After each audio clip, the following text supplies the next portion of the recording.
Hey, everybody, welcome to the podcast. It's Jim. I hope you guys are doing well. It is a wonderful day here in Solana Beach, California.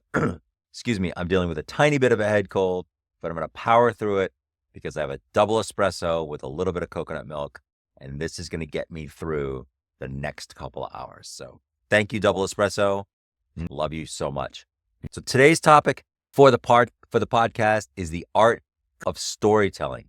Storytelling at the end of the day, and the ability to tell stories, give presentations, and do meetings and give speeches using the art of storytelling is probably the biggest thing you can do when you start thinking about how you can become better and better at public speaking. Because stories are way more memorable than facts alone. They create an emotional connection that logic and data cannot. So when you're talking and you're saying, if you're just giving facts and figures, dates and times, that's not really a story, and that's not really going to resonate with anybody, but stories will. We are neurologically wired for storytelling. Our brains light up differently when we hear narratives. We react differently. It touches our emotions differently. So being able to tell a story or weave storytelling into anything you're talking, or anytime you're talking in a meeting or a speech or whatever, is really key.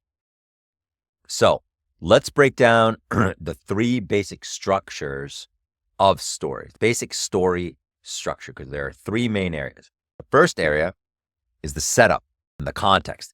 This establishes the who, the what, the where, the when, the why. Not the why, but it establishes the who, the what, the where, and the when. So it could be like last summer while I was surfing at Pipes, yesterday morning at breakfast. This setup sets the expectations and orientates the audience to what's happening, right? So if you're in a meeting, you might say, last week when I started to sit down to write this slide deck, one thing occurred, right? You have to set up your story. The second part of a story is the challenge or the conflict. This is where you introduce tension or a problem. So this is what makes stories interesting, because without conflict, there's no story. There's just a report of events. And the conflict can be external. It can be person versus nature. It can be another person. It can be internal, self-doubt or fear. Quick story from my own personal experience. I once went surfing in the middle of a hurricane, didn't check the news, didn't know there was a hurricane. And because I was so arrogant at the time as a very young man, I paddled out even though nobody was out and it was getting dark. And the conflict was, it was me versus nature because the waves kept getting bigger and bigger and bigger. And the swell was getting larger. I got to a point where I was the only person in the ocean. It was getting dark, and I had to make one wave. And if I didn't make this wave, I was not going to make it in. And no one would have seen my body for a couple of days. That was the conflict, right? Because it was just sort of me out there, just me in the ocean.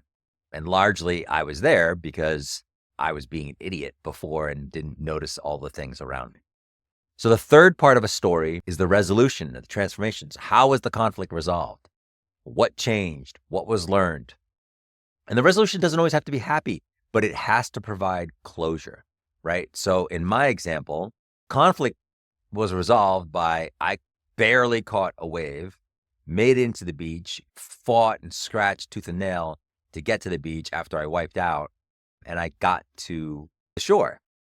So what changed and what was learned was I learned not to be so arrogant when I was surfing and to really notice things around me and notice like, hey, if no one else is in the ocean, maybe something is going on, and check the news, check the weather report, check Surfline or whatever. So not all stories have to be this dramatic or life and death. And again, the resolution doesn't necessarily have to be happy. There are tons of movies where the resolution at the end of the movie provides closure, but it's not necessarily a happy ending. So think of this as you're setting up your stories in your public speaking practice. And the elements of powerful stories are they need to be really specific. So concrete details really make stories believable. Using sensory language, it helps the audience see, hear, feel, taste, and smell what was happening at the time. Emotions, name the feelings that you experienced in the story. And then relatable elements like universal human experiences. Lastly, dialogue. Use actual conversations to bring characters and people to life. So in my example of surfing in the hurricane, if I was going to tell a story using all of these things, I would say something like, it was a cloudy Wednesday. It was about 4 p.m. I was driving by first beach in Newport, Rhode Island. The waves looked good. They looked big. The ocean was really dark and the sky was getting a little darker. I paddled out. When I paddled out, I could feel the undulation of the waves. The swell kept getting bigger and bigger. I could taste the ocean because I kept swallowing salt water. And I went from being exhilarated to being scared to eventually being frightened while I was out there because I could not understand how I could get in. So my experience, if you've ever had an experience like this, when you just don't understand how something is going to work out, that's exactly how I felt. And I had this internal dialogue in my head saying, oh my God, you're such an idiot, Jim. Why are you out here right now? Luckily, I made it in and I was safe. I ended up being fine. So that's just an example of how you would tell a story that's really specific, using sensory language, using emotions, relatable elements, and dialogue.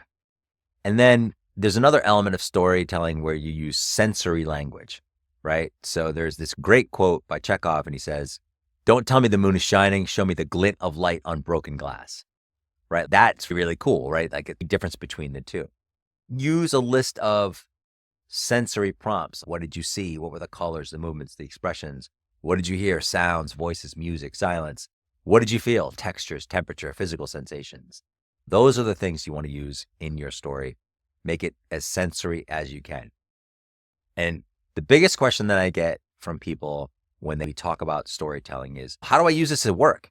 So sure, I can use this in my personal life. If I'm walking around or meeting friends, I can tell them any story I want, but how do I use this in work? Regardless of the topic that you are talking about at work, or if you're presenting a speech, just think about talking in these terms. It could be you have a big marketing push and you don't know what you're going to do with it, right? And so the setup is, hey, we need to hit these sales numbers in the next 6 months. The conflict is like, we can't get eyeballs to our site. And the resolution transformation is, we're going to be able to do this if we do the following 5 marketing things. And that's how this will get resolved. Use sensory language as much as you can. Try to tell your story in acts as well. So that's another piece of this, is like when you think of the 3 areas of setup and context, conflict and challenge, and resolution and transformation.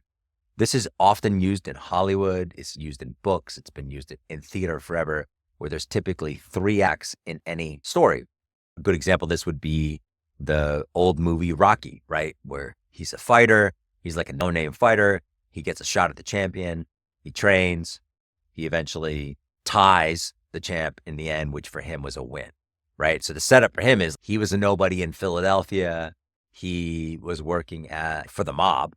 And then conflict and challenge came about when he was invited to do a fight or have a fight with the champ at the time, Apollo Creed. And then the resolution was he trained, he did everything, he fought him, he stood up, did not get knocked out. And although the fight ended in a tie, the resolution for him was great because all he wanted to do was be able to go to the distance with Creed. That's a 3-act play. Romeo and Juliet, same thing. Like you look at almost any other movie or great book or theater work, they always have 3-act plays. And again, it's the setup, the conflict, and the resolution. So try to use those in your storytelling as much as possible. And again, probably most important about storytelling is that even if you are doing a presentation at work, don't think of it as a presentation. Don't think of it as a speech. Try to think of it as, what stories can I weave in here? How can I make this more of a story? You could take we've talked about this before, but you could take the most boring topic in the world and turn it into an interesting story. Excel is a great example, right? The Microsoft program Excel, many people don't know, but when that first came out, it was actually called Mr. Spreadsheet. And also when it came out, it had a bunch of hidden games in it. So if you're presenting something and you're using Excel, that is an interesting story to weave into your presentation. So part of storytelling, super important. We'll talk more about this in the future, but wanted to give you an overview of that right now. Thanks a lot. Talk to you guys soon.